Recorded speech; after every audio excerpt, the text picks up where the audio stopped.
Bismillahirrahmanirrahim. Assalamualaikum warahmatullahi wabarakatuh. Hai Nak Ustazah, apa kabar semuanya hari ini? Semoga hari ini lebih baik daripada hari kemarin ya. Oke, puji syukur alhamdulillah kita panjatkan kepada Allah Subhanahu wa taala yang telah memberikan limpahan rahmat dan nikmatnya kepada kita pada hari ini, sehingga hari ini kita kembali bisa melaksanakan aktivitas seperti biasanya. Dan salawat dan salam marilah kita sama-sama kirimkan kepada baginda Muhammad SAW dengan mengucapkan Allahumma shalli ala sayyidina Muhammad wa ala ali Muhammad. Baik Nona Ustazah, berjumpa lagi dengan Ustazah Rina pada pembelajaran Bahasa Indonesia. Yang kita bahas kali ini yaitu tentang membuat simpulan teks dan mengomentarinya. Nah, sebelumnya kita sudah membahas tentang menentukan kalimat utama dan ide pokok. Sekarang kita akan lanjutkan pembahasannya yaitu tentang membuat simpulan teks. Oke, baik Nana Ustazah, kita awali pertemuan hari ini dengan mengucapkan lafaz basmalah. Bismillahirrahmanirrahim. Baik Nana Ustazah. Oke, sekarang kita akan membahas tentang membuat simpulan teks. Kira-kira bentuk simpulan baik itu seperti apa ya? Ayo, apakah Nak Ustazah ada pernah membaca teks? Pasti sering ya. Jadi bagaimana cara membuat simpulan yang baik itu? Oke, sekarang kita akan pelajari. Simpulan yang baik mengandung hal-hal berikut. Jadi ternyata ada beberapa poin ya Nana yang harus kita penuhi agar simpulan yang kita buat itu menjadi simpulan yang baik.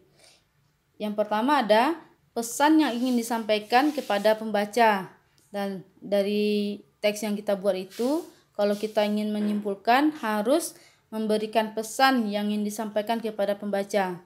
Kemudian yang kedua, apa intisari dari teks tersebut?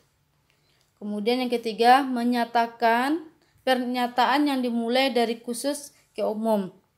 Artinya simpulan itu dari yang bagian khusus kemudian ke bagian yang umum. Berikutnya kita menggunakan kosakata baku.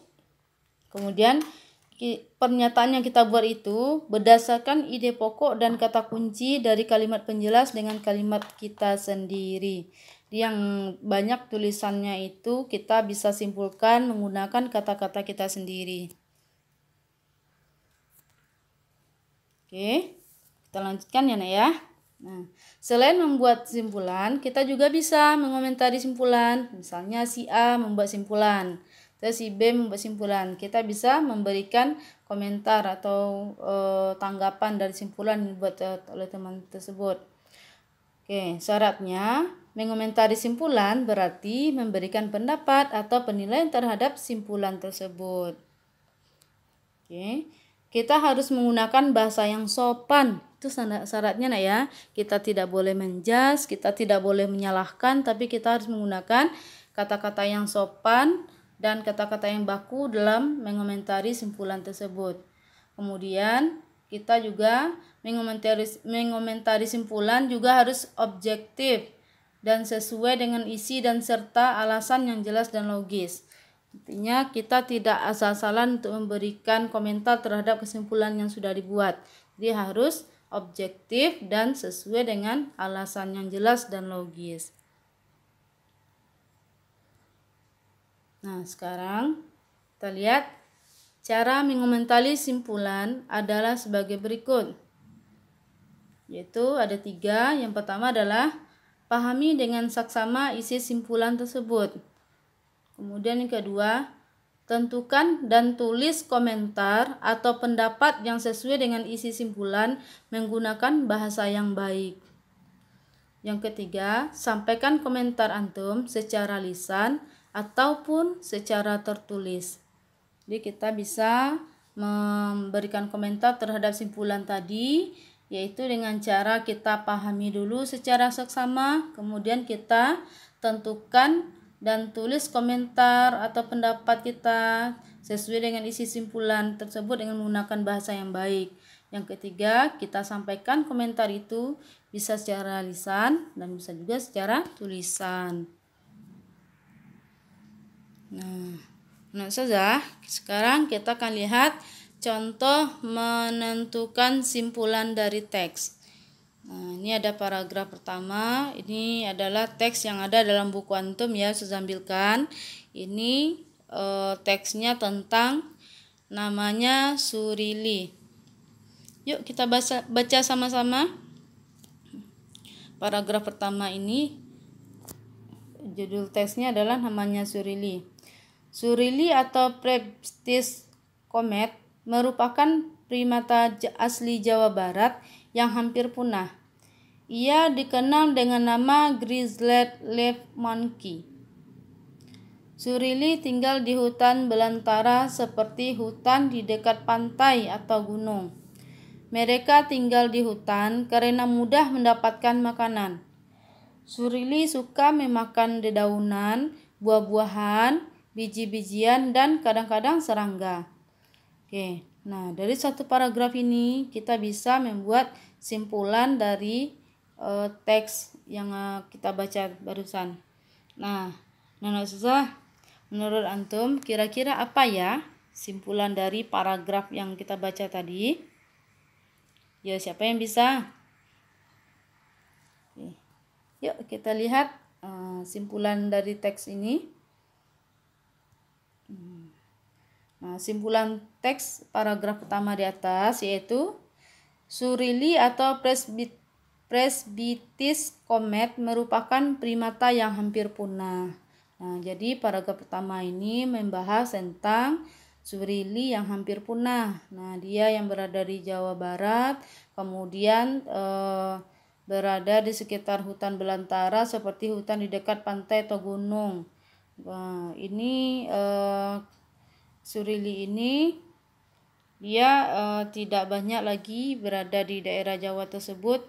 Nah, sehingga Surili ini harus dilestarikan. Sekarang kita lanjutkan ya paragraf kedua.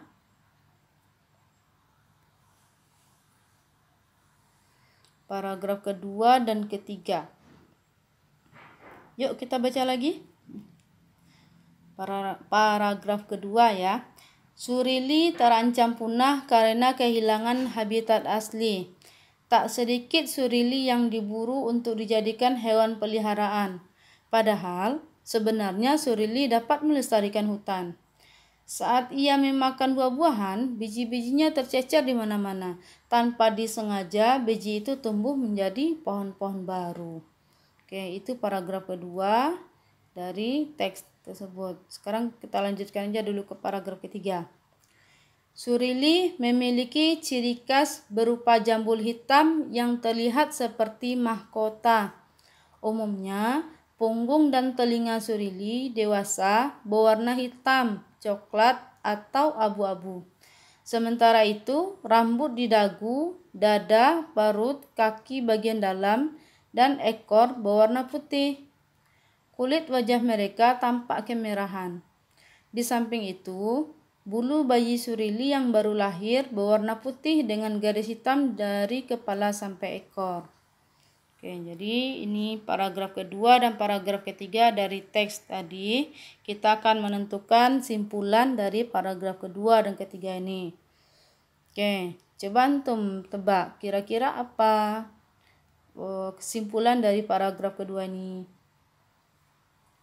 Oke, sekarang kita akan lihat. Yuk kita lihat. Nah, kesimpulan teks paragraf kedua dan ketiga teks di atas yaitu yang kedua tadi adalah surili yang sebenarnya dapat melestarikan hutan terancam punah karena kehilangan habitatnya. Nah, jadi paragraf kedua tadi kita lihat bahwa surili itu dia tinggalnya di hutan, kemudian dia memakan biji-bijian, buah-buahan, sehingga biji-bijian tersebut berceceran dan secara tidak sengaja. Kemudian bisa menyebabkan biji-biji itu tumbuh di tempat yang baru. Nah, jadi secara tidak langsung Surili ini dia sudah melestarikan hutan.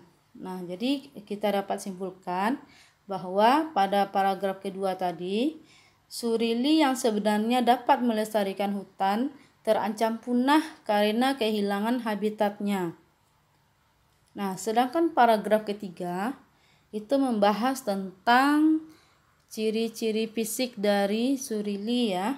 Nah, maka kita dapat simpulkan paragraf ketiga itu yaitu ciri khas surili yaitu memiliki jambul hitam yang terlihat seperti mahkota. Oke. Bisa antum ulangi apa kesimpulan dari teks paragraf ketiga tadi? Ya, benar. Sekarang kita ulang sama-sama ya. Ciri khas surili yaitu memiliki jambul hitam yang terlihat seperti mahkota. Oke, jadi itu dia kesimpulan dari teks yang sudah kita baca tadi. Nah, bagaimana anak-anak ustazah? Jadi ternyata menyimpulkan teks tersebut karena kita membaca ada teks itu paragrafnya yang panjang atau misalnya teks tersebut yang panjang, kita bisa menentukan apa kira-kira yang dibahas dalam teks tersebut.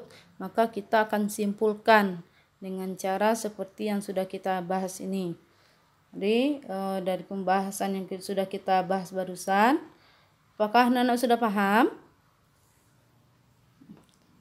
Ya, semoga apa yang kita bahas pada kesempatan kali ini membuat anak-anak ustazah mengerti ya bagaimana cara membuat simpulan dari teks. Nah, kemudian untuk pembelajaran kali ini mungkin itu aja yang kita bahas. Kita akan akhiri. Semoga pembelajaran hari ini bermanfaat dan menambah wawasan antum semuanya. Nah, kemudian kita juga berdoa nak ya, karena kita masih dalam kondisi negara kita ini masih dalam wabah corona, maka kita doakan semoga wabah corona ini segera berlalu dan kita dapat kembali hadir ke sekolah, belajar bersama di sekolah. Baik, anak ustazah, itu mungkin pembelajaran yang dapat ustazah sampaikan pada kesempatan kali ini. Ustazah mohon maaf jika ada kesalahan dalam menjelaskan pembelajaran tadi. Ustazah mohon ampun dengan mengucapkan istighfar, astagfirullahaladzim, astagfirullahaladzim, astagfirullahaladzim. Dan kita tutup pertemuan hari ini dengan mengucapkan lafaz hamdalah dan doa kafaratul majelis. Alhamdulillahirabbil alamin. Subhanakallahumma wa bihamdika asyhadu an la ilaha illa anta astaghfiruka wa atubu ilaik. Dan ustazah akhiri dan mengucapkan billahi taufiq wal hidayah. Assalamualaikum warahmatullahi wabarakatuh.